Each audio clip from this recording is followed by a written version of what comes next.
Mengapa perlu beradab ketika berzikir? Ni kena faham. Woi, susah lagu tu Ustaz kalau nak zikir macam tu.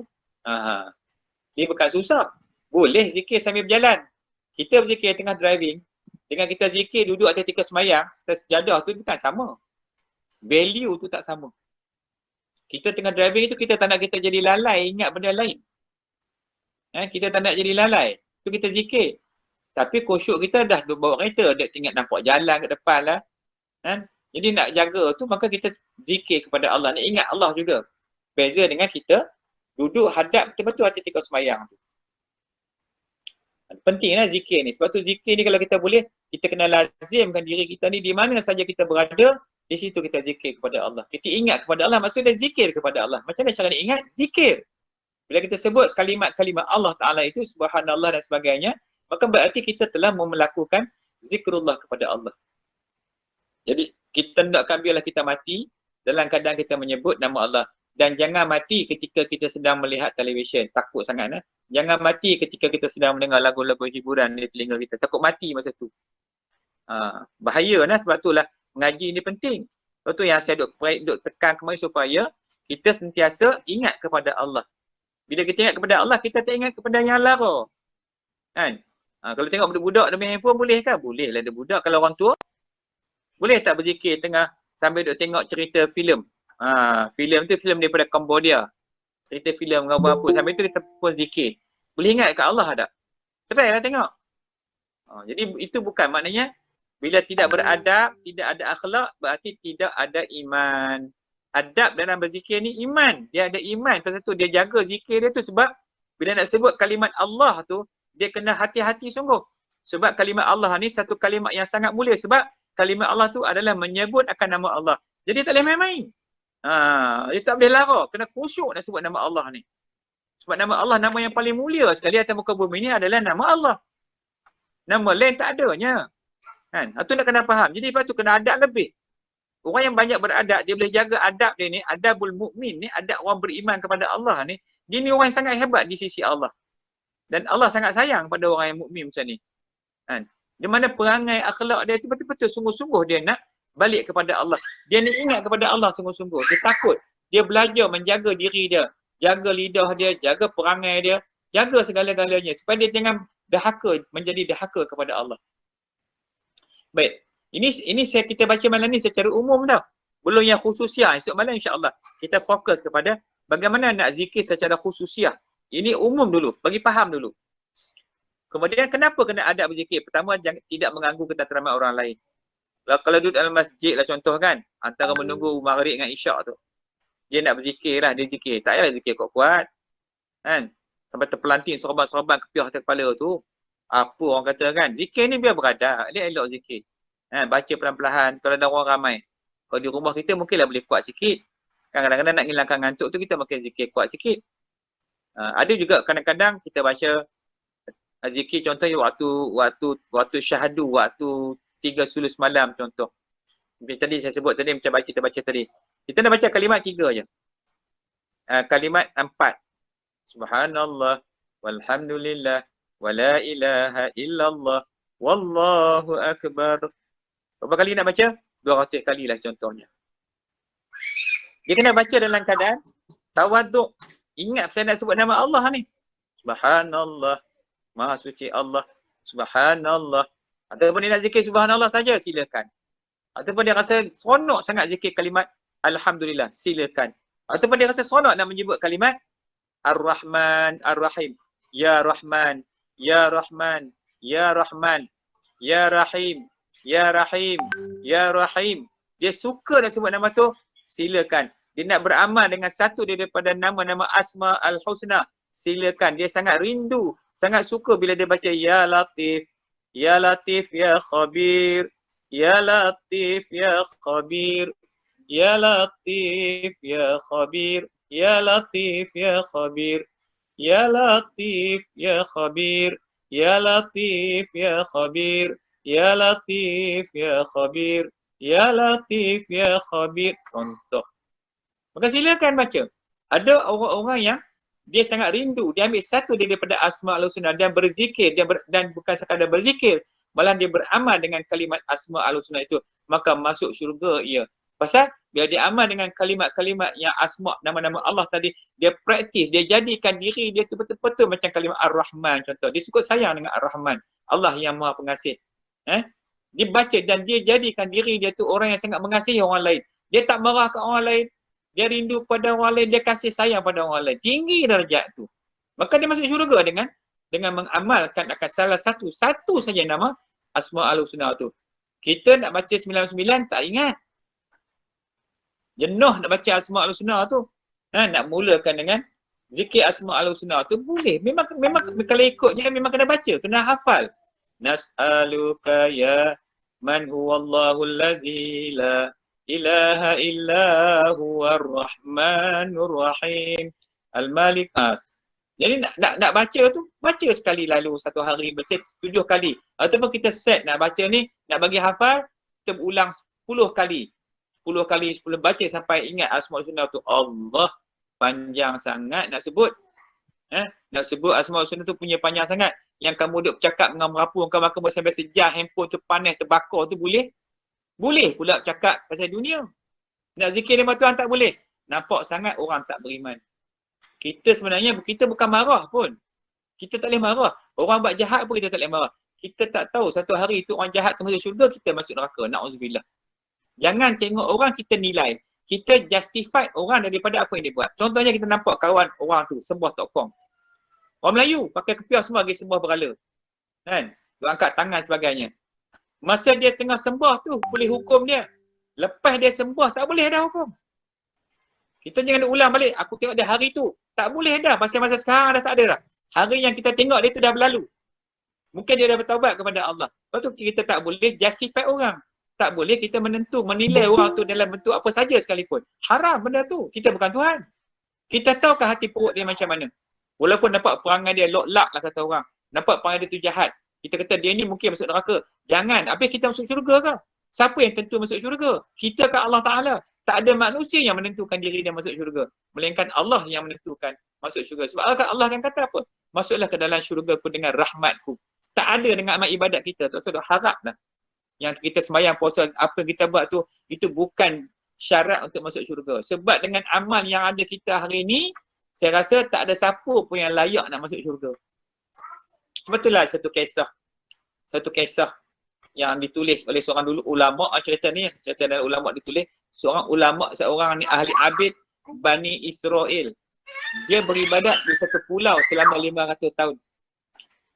Kemudian ceritanya bila dia akhirat besok, bila Allah timbang amal ibadat dia, memanglah Allah timbang tu, kemudian Allah berkata kepada dia, mungkin banyak amalan kebajikan dia daripada amalan kejahatan, maka Allah kata, masuklah ke dalam syurga-Ku dengan rahmat-Ku. Dia kata, wahai Tuhan-Ku, boleh tak aku masuk syurga dengan amal ibadat-Ku?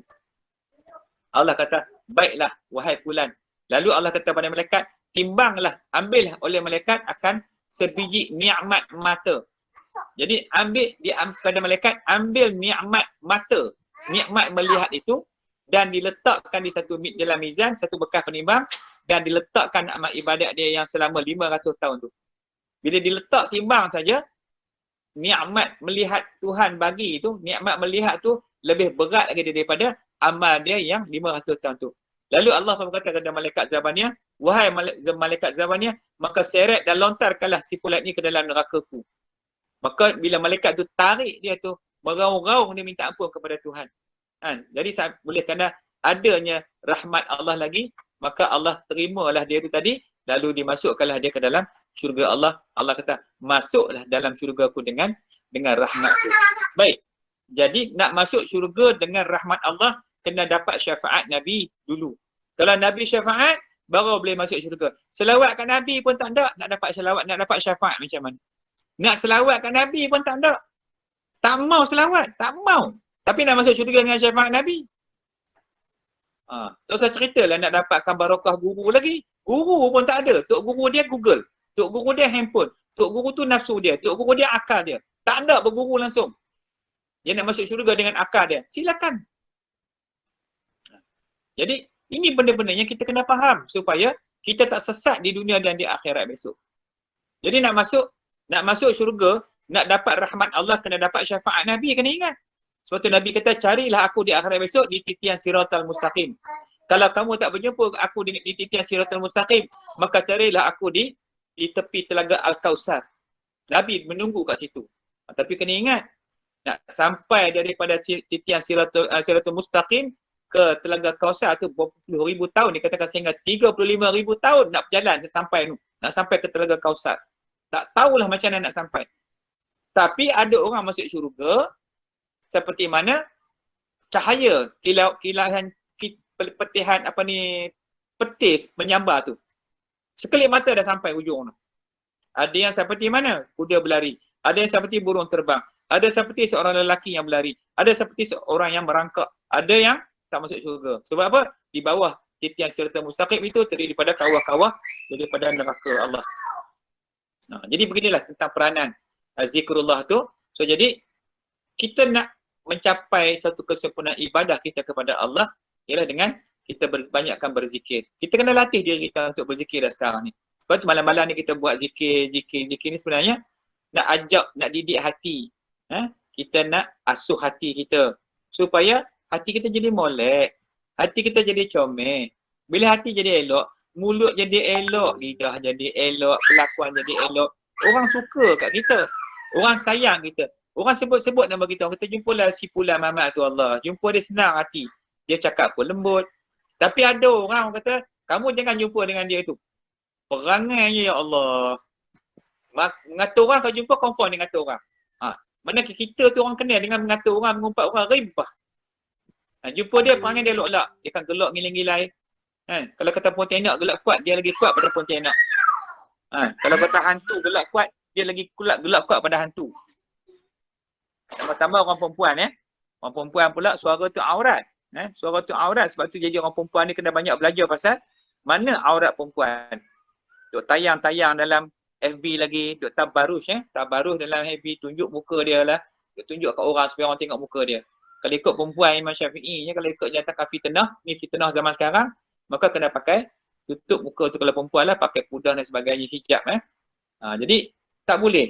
Jangan kita gelak-gelak, ikut suka, minta seronok gelak tu, tak boleh. Perempuan dia ada aurat dia. Baik, kemudian selaras dengan sunnah Rasulullah SAW. Sebab Nabi pada malam hari semayang zikir, semayang zikir, semayang zikir. Itu yang Rasulullah buat. Kita jawab ini, zaman Nabi tu tak sibuk. Boleh lah, maknanya kita zaman sibuk. Serupa je zaman sekarang ni. Kau yang sibuk diri kau buat apa? Kita yang menyibuk diri kita dengan dunia. Itu kita. Siapa suruh kau sibukkan kau dengan dunia? Kita dah beritahu jam. Pagi kita bekerja. Okey dah 7.30 pergi office. Kemudian sekarang solat duha sekejap. Dan masa rehat orang minum kopi, kita solat duha. Ni melantak kopi lagi dah kerja makan gaji. Pergi mengopi pula. Tak solat duha. Kalau solat duha orang pun tak marah kat kita.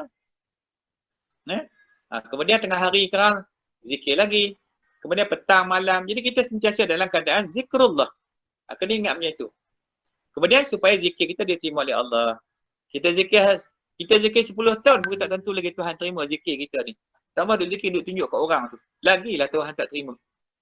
Maka kita kena zikir selalu supaya kita tak tahu saat bila, waktu bila Allah terima akan zikir kita. Baik. Kemudian berdisiplin dalam menunaikan ibadat. Ada disiplin, ada SOP dia. Sekarang ni SOP dia apa? Kena penjarakan sosial, kena sering basuh tangan, kena pakai face mask. Itu SOP dia. Sama juga dengan SOP dalam ibadat. Apa pun ada disiplin dia. Baik, kemudian kenapa kena beradab lagi ketika berzikir? Sebab kerana hadirnya para malaikat yang mencari majlis-majlis zikrullah. Majlis zikir termasuklah majlis mengaji. Kita mengaji macam malam ni kita belajar walaupun kita dalam alam maya di rumah masing-masing, tapi semua orang boleh dengar suara saya kat sini. Kalau satu Malaysia terpancarnya kuliah ni, maka satu Malaysia orang akan mendengar kuliah. Maka ketika itu malaikat mencari, menaung di mana orang mengaji malam ni.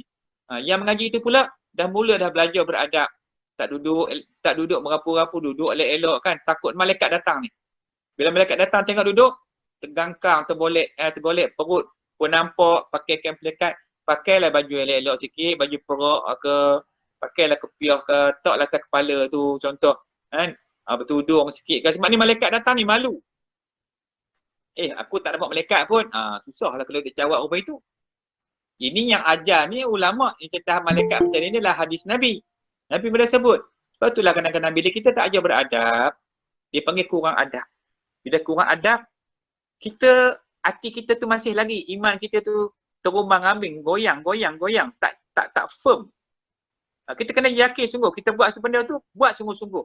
Bila nak berzikir tu, baca Quran ke apa, ambil pakaian tutup elok-elok, orang perempuan, baca Quran, ambil wuduk elok-elok, baca duduk adab betul-betul.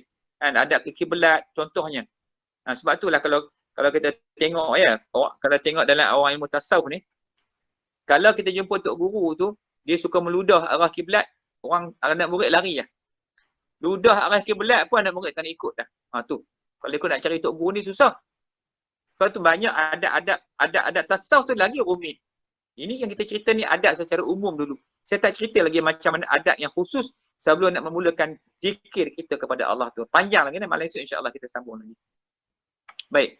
Jadi kemudian siapa lagi yang berada dalam majlis itu? Termasuklah juga hadirnya roh para mukminin, Rasulullah serta roh para auliya solehin. So mereka ni juga akan hadir di dalam majlis-majlis zikir yang kita buat tu. Sebab tu bila kita nak zikir seseorang, tempat dia apa semua tu, kita sediakanlah air satu jug tak situ dengan cawan satu dan garam sikit.